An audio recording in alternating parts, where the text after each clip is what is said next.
Hello, everyone. On this episode of Coffee with the Candidates, I'm joined with... Fred Bordallo, Jr., Democrat candidate, number 12 on the ballot. So can you tell us a little bit about yourself, a background, your past jobs, and just anything anyone would like to know about you? Well, I'm a veteran of the United States Marine Corps, Army Reserves, and Navy Reserves. And I'm also the former chief of police for the Guam Police Department. I served in the Guam Police Department for over 29 years. I'm also the former director of the Guam Veterans Affairs. I'm married to Dolores Bordallo. She's now a computer science teacher for Guam Community College. We raised 4 children and we have 9 grandchildren. And this is my 3rd time running for senator. And my father is Attorney Fred Bordallo and a nurse, my mom, who passed away in February. And I'm from the village of Santa Rita, but we grew up in Tumuni. Okay. And of course, alumni of the Father Joannes High School and the University of Guam, University of Oklahoma, and the Naval Postgraduate School. Wow. Yeah. So for the 3rd time, why did you want to run again? Well, service has been very important in our family, public service. Again, as I served in the military to protect our nation and served in the Guam Police Department for a long time, it gave me an opportunity to know the community and some of the challenges that they have. One of the areas, of course, my focus is in the situation with crime and how to keep us safe. The economy can't recover without actually making people feel safe and improve the strength of the public safety. And that's one of my main things. And then, of course, the drug situation that we have, substance abuse. And I want to focus on that. That's the human relations portion of my studies that I think gives me some of that leverage that I can use. And then the 3rd thing is with economic recovery businesses, so I want to really look at small business. My brothers are into that with an electrical company and also a restaurant. And these are the kind of things I want to look at just to make sure we can continue forward, especially after this global pandemic. So expanding more on the global pandemic, can you expand a little bit more on how you plan on recovering the island? Well, again, as I said, safety is very important for the community. Businesses want to feel safe.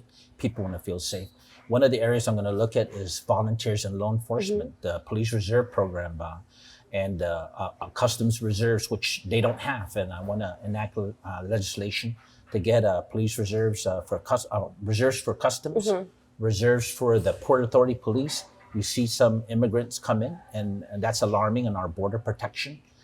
So I think the solution to that is if we have these volunteer programs, and also it will not only keep our neighborhoods and streets safe, but also the schools, which my wife, I said, works in. Right. And education is important, investing in that.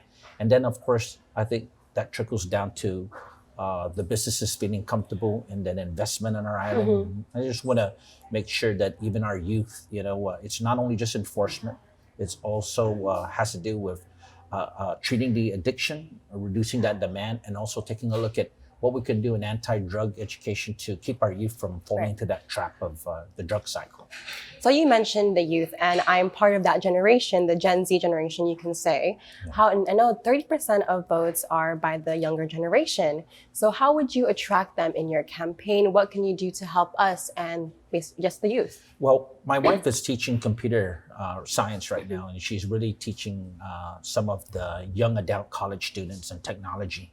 That has to happen even in the public schools and even middle schools.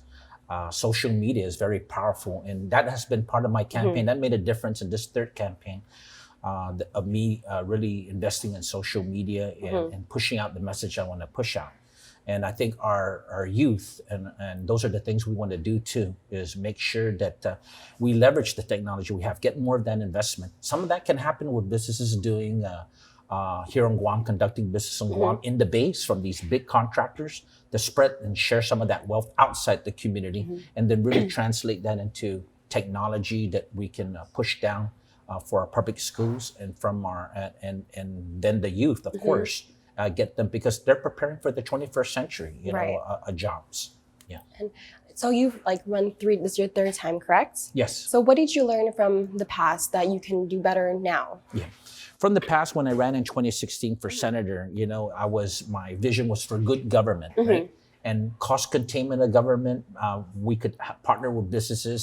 And of course, I was just retired from the police department as Right. chief. So people, wanted to see, Simon Sanchez built lowering pay raises and stuff like that. I think I learned from that, and then also running with Governor Carl Gutierrez, who trusted me to be his lieutenant governor. In 2020, there wasn't a real big show on the election in 2020 with the pandemic. Over 23,000 voters, registered voters, didn't show up to vote. I've been putting out the message that your vote really counts, and I think this time that's different is that now the situation of recovering from the pandemic, we're in our recovery stage. So this is the time where, if they see a person like me who comes with this background of education, training, and work experience in a senior leadership level, I think that's really making the difference in my message. I think that's why I'm confident with the support that I'm getting right now, that I feel I'm going to be successful this election. So can you tell us a bit about what your campaign focuses on? Because I believe your slogan is courage and compassion. Is that correct? Well, that was my slogan back in 2020. Okay. Now it's securing the future for our families. So what it involves is that we have to have a family-friendly environment. You don't see that when you open the paper and you see someone hurt, and attacked. You don't see that happening when all of a sudden things are just being very vicious and even in social media. So what I think the thing is about bringing leadership that people can trust with honesty, and some character building. And I think that's what really makes a big difference when I'm pushing out that message. I visited Guam Community College yesterday and talked to students there.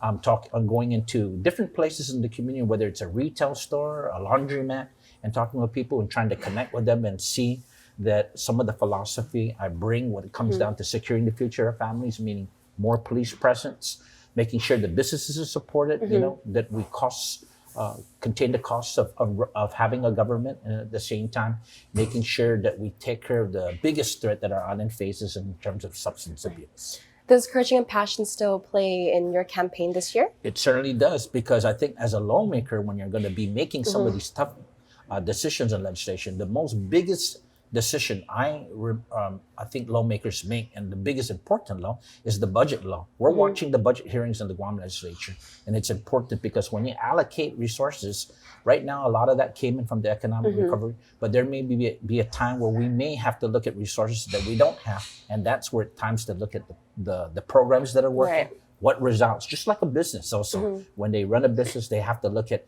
what they can get from results, what's going to bring better results, get the biggest bang for their money, and success. And so that's why I think courage and compassion really is a quality that the lawmaker must have, because when you're going to make a decision on the cuts, that's where the compassion portion comes out.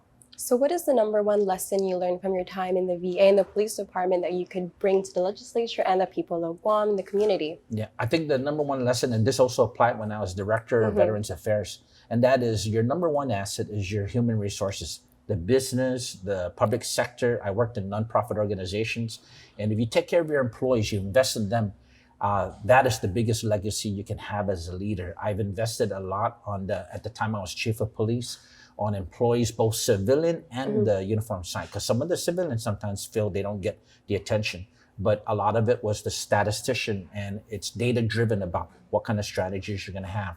So the biggest lesson, invest in your employees, whether you're a business leader or a public leader. And that's the kind of conversation I'm going to be having as a lawmaker, to say, are you investing in your employees for your business? What can we do as a government to help incentivize your employees in your business moving up and having those opportunities too?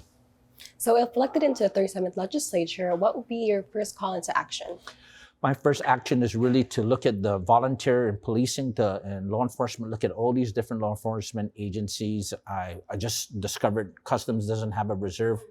Port Authority doesn't have a reserve program. The marshals do, police reserve do. But I want to look at them. What can I do to galvanize some of the action, get more action into giving us the report and transparency about what's your progress of that, right? And so legislation that will be introduced by me on that area to authorize Customs to have a reserve force and the Port Authority. They're our border. That's our border protection, government entities, right?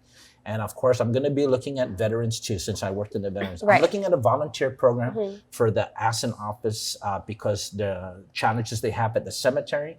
And this will be a rotating basis to give veterans an opportunity to, it's like workforce development, right? And their opportunity to get into the workforce. How would you help the veterans that are homeless that you see on the streets?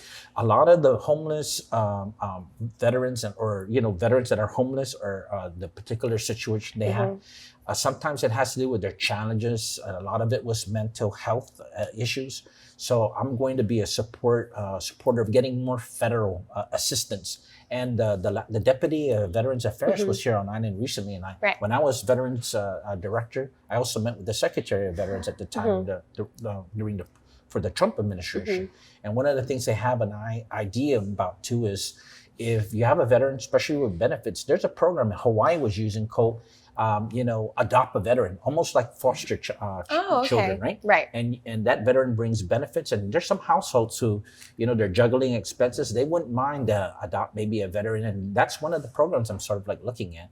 And I hope to also, from the local side, just make sure that the law is being carried out, what's already been mandated in terms of veterans benefits and their first hiring percentage points, DOAs, Department of Administration should be mandated to adhere to that.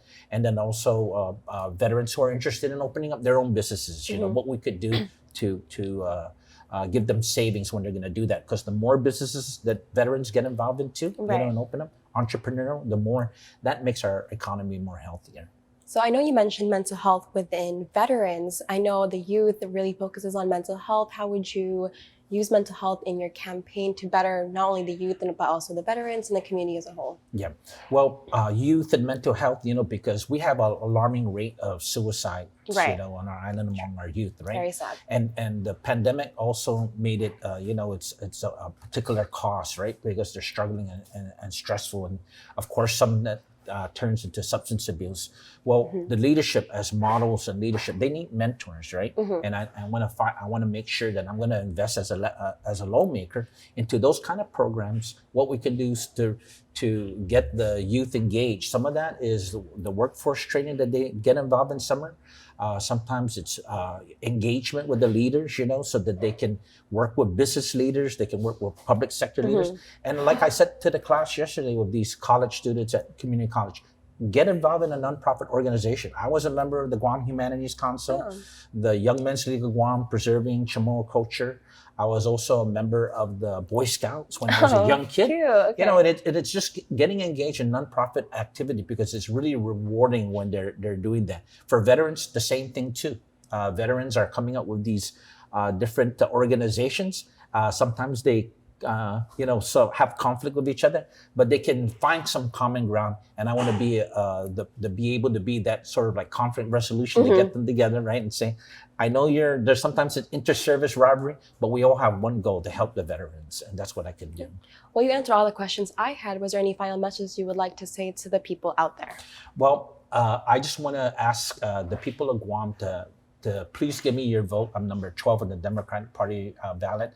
I want to thank my wife, Lily, and my kids and my grandkids too, and all my supporters out there. I think this election is going to be critical. I ask you to go out there and vote, and please give me your vote, and I think I'm going to make a difference in the Guam legislature. Can't wait to see that. Thank you so much. Thank you. Thank you. Well, that was all for this episode of Canada. Stay tuned for more.